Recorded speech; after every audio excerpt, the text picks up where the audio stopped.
Hi, this is Jennifer Daniels wishing John Broughton and Retrospectives a happy 20th anniversary on 3SER KC Radio.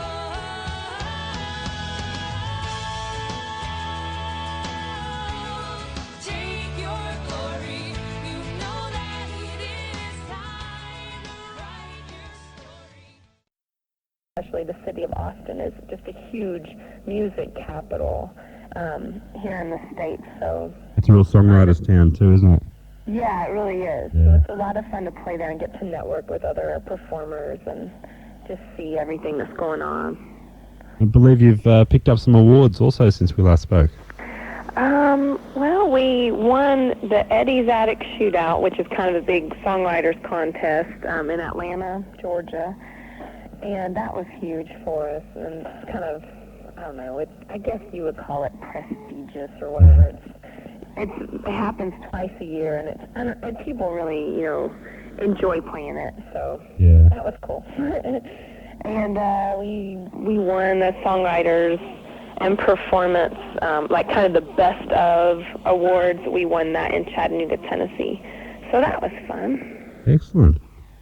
Tell us a little bit about the shootouts at Eddie's Attic. Are they sort of bring songwriters from far and wide, or are they pretty much a local thing?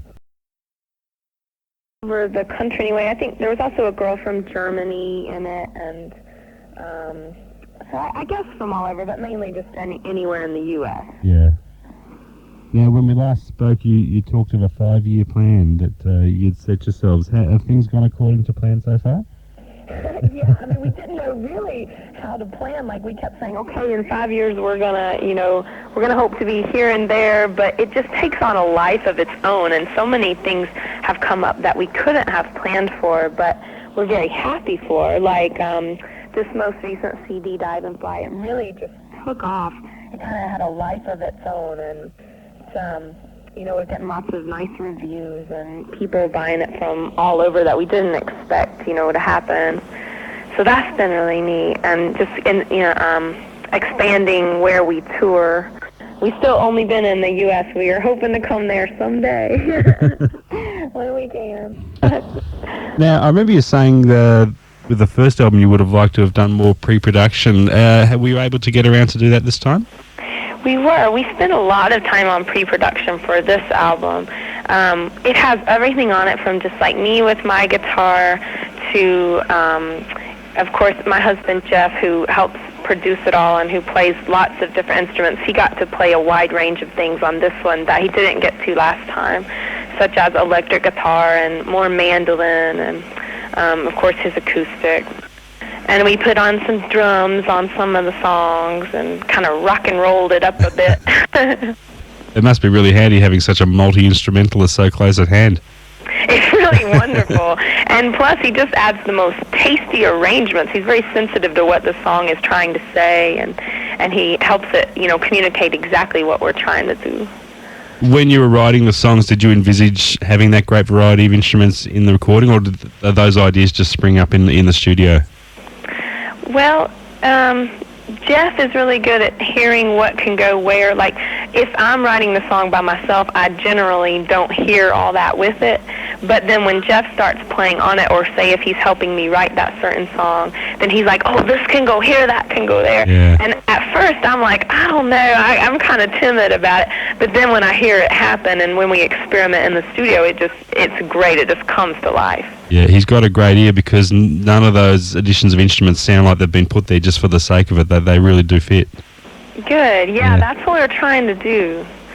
Especially when we put in those the Julian pipes on that first song, Dive and Fly. Yeah. Like, he envisioned that right from the beginning, and I was kind of like, well, that would be cool, but does it go there?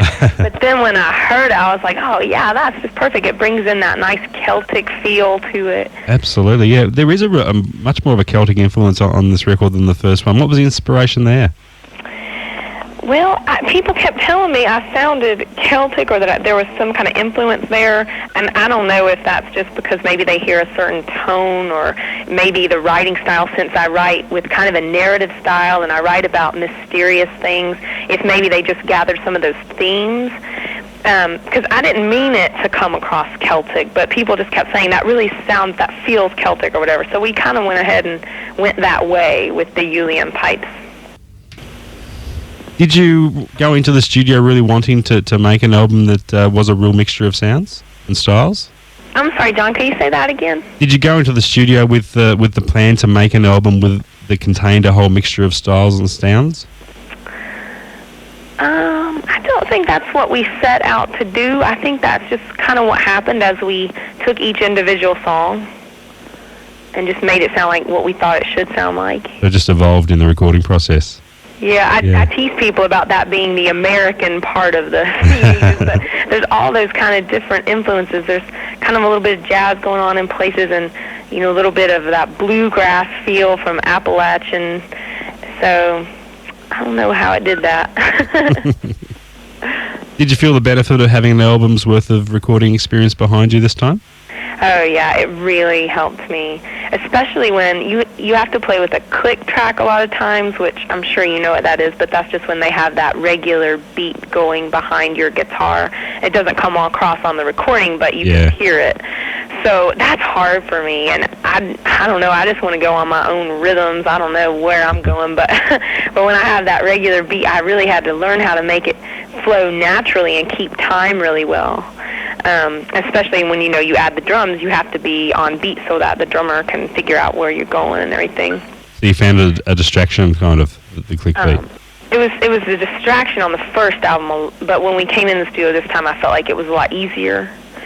And then also just my vocals, I felt a lot more comfortable being in front of that microphone and instead of in front of an audience, just being in that little room.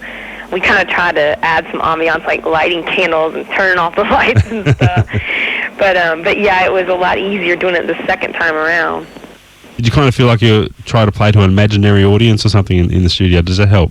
It does. Yeah. It helps to just think, I'm actually communicating this to people. You know, they're not here right now, but they are going to be there, you know, maybe in front of their CD players. But still, I want it to come across to them. I don't just want to, you know, sing to myself or whatever. So yeah, I would close my eyes and try to be like, okay, I'm going to communicate this song the best way that I can. Yeah. You re-recorded some songs from the first record on this album. Yeah, we did Ohio again. I guess we just felt like we hadn't done it just right the last time, and we were like, we wanted to add some drums to that, and we had a guy come and play banjo, which he's just really cool, and he added some neat stuff to it. Almost sounds like a radio single now. Yeah, I'm hoping so. It has gotten a little bit of airplay here, so I think the ones that have gotten the most airplay are Dive and Fly and Day to Live, and maybe a little of Daylight Running. And it's being played across the country anyway, so that's, I mean, not on tons of stations, but on some of the more public stations, like, say, college radio stations or our national public radio. There are some tracks with a much fuller band sound too than in the past. Is that the way you always saw them, those songs? Yeah, a couple of those I really always wanted to play in front of a band. You know, I just felt like these are more rock and roll songs, and I wanted to take them there. And that was a lot of fun. The drummer and the bassist that we worked with, they are just phenomenal musicians, and I was very humbled to play with them. They've played with everybody, you know, and I was teasing them because right after we laid down our tracks, I turned on the TV, and it was on the Jay Leno show. I don't know if you get to see Leno there. Yeah, we do, yep. Okay, and then they were playing on it with Sean Mullins, who is a singer here in the States, and it was crazy to see them on TV, you know, there they were. We had just played with them. I was like, man, we should be up there. This is not fair. I'm sure you will. I hope so. We'll see. Is that rockier approach something you'd like to take a little bit further in the future? I would like to. It's just a lot of fun. I don't want to do it to the point where I couldn't just pull out my guitar and do a couple songs by myself and still do those folky narrative songs, but I definitely want to add them. Your latest press releases, I was looking at, it mentions the poetic influences. Did you study poetry and literature in your school days? I actually went to school for psychology, and then I got my master's degree in counseling. But I've always read poetry, and I've just loved literature. And in fact, when I was a kid, my parents didn't let me listen to the radio, So I read a lot more than I ever heard music. And I think that's maybe where that comes from. And one of the interesting songs on the album is Planting Shoes. Can you tell us a little bit about that one? Yeah, I have this tiny little grandfather. He's like the very oldest and the very loudest man you've ever met, and he plants a garden year after year, and he's done it ever since, we had the Great Depression back in the 20s and 30s, and that was when there was this time of drought and everybody was so poor, and he went through that, and the way his family survived was to plant this garden, and he's done that ever since then. And so I've grown up with him, just following him around in this garden year after year, and kind of gleaning his earthy wisdom, And then I wrote that song Planting Shoes kind of in memory of him. How's the promotional push behind the album going? What sort of work are you doing there to cover that? Well, we actually went ahead and hired a publicist and a radio promoter, and they've done just a ton of work for us getting it out into the public's ears. A lot of internet work, especially since we're still independent, since we haven't signed with a label. And, just getting lots of write-ups for us and magazines and stuff. You've also picked up some national and I think it's international distribution as well, or just national? It's national, except, of course, the internet, people can order that from anywhere. Yeah. So we're on pastemusic.com, and, we'll get orders from Italy, or I think a girl wrote from Israel, and that's just crazy for me to think about reaching people so far away. And are you still based at Lookout Mountain there? Yeah. Any thoughts or plans to relocate to one of the major music capitals for wider exposure? No. It's just so beautiful here. It's so easy to write here. Although we're never here anymore. We're always traveling. Yeah. But if we want to go to Nashville, then it's right up the road, about 2 hours. And, Austin's further. If we drive to Austin, we're driving 15 hours. But wow. We try to make some gigs along the way. So maybe every 4 hours we have a gig, and we'll stop for the night. And, till we get there. We love it here. You've also landed some nice opening spots in concerts for other artists. Can you tell us a little bit about some of those? I know I'll go blank since you've asked me this, but let's see. We've opened for Dave Wilcox, whom I just adore. His writing is so wonderful. He was just out here recently, too. I'm sorry? He was just down here recently, too. Oh, was he? Yeah. Did you get to see him? No, I didn't. I interviewed him, but I didn't get a chance to see him, unfortunately. Yeah. He's just such a great guy. And I hope that we can come open for him there. We got to open for Ellis Paul, and Jeff just handed me a biography so I could tell you who else. I've got it here too, Stacey Earle. Yeah, Stacey Earle, what a great person. It's so neat that there are tons of people who are doing a great job at this, and maybe they're not, huge and famous, but they're so talented. Yeah, Martin Sexton is another one. Yeah. And Kevin Kinney, who is the lead singer for Driving and Crying, we opened for him, and it's fun to be in the different range of audiences that all these people have, and try to hook up there and get a new audience for ourselves. Is it difficult sometimes in a situation like that? Do you find you have to work a little bit harder to win over an audience, I guess, which is basically come to see somebody else? Yeah, definitely, because you always feel like you're kind of an interruption in their night because they're coming to see somebody else. But really, people have been very gracious, and it's only, I bring that to stage, and I'm like, okay, well, we're just going to do a few songs because we came to see this person too. But in the end, they're like, no, we want more. Often they'll ask for an encore, and they'll be very kind to us. Looking back on the news section of your website, I read at one stage you were considering a live album. Is that right? Yeah, I would love to do a live album, and I think that's what people maybe want, because it seems like no matter how we try to put the songs on the CD, there inevitably people ask for different songs as well that we didn't put on the CD. Yeah. And I would just want to do a couple concerts where we just sing them all, and then take the best ones of those and put them on a live CD. Have you managed to record some of your shows to date? Yeah, we have, especially ones at Eddie's Attic in Atlanta. which is just a great venue because it's especially for acoustic music. And a couple of those have turned out well. We might end up including some of the songs from those concerts. Oh, excellent. How's the media support been over there so far?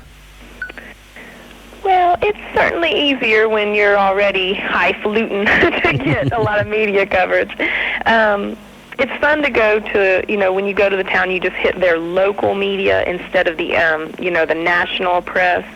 And that's easier to get on TV at a certain, a city station instead of a national station. Yeah.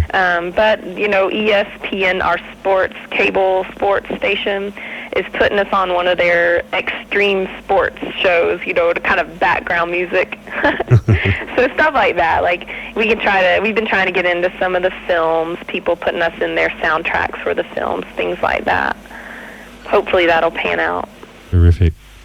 Well, you should be congratulated. It's a great album. It's a perfect progression on from the first album. It just slots in beautifully, and I've no doubt the recognition is just going to keep on growing. Well, thanks. I hope that's the case. What are the plans for next year? We're going to do a lot of traveling. We're going to hit the Northeast. We haven't really been up there yet, and we're going to hopefully go out to California. We've got some contacts out there. So I guess just mainly expanding our coverage, our touring coverage. Fantastic. Look, Jennifer, great to catch up with you again. Thanks. You too, John. Once again, congratulations on the new CD, Dive and Fly. I'll certainly be letting the listeners know where they can get hold of it over the internet. Great. Thank you so much. And we've adopted you here as our artist to watch. We've stuck with you since the first album, and I know.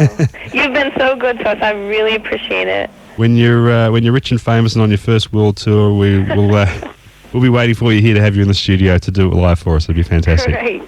Thanks so much. Thanks, Jennifer. Take care. Okay. Okay, we'll see you down here soon, I'm sure. Okay. Bye-bye. Bye.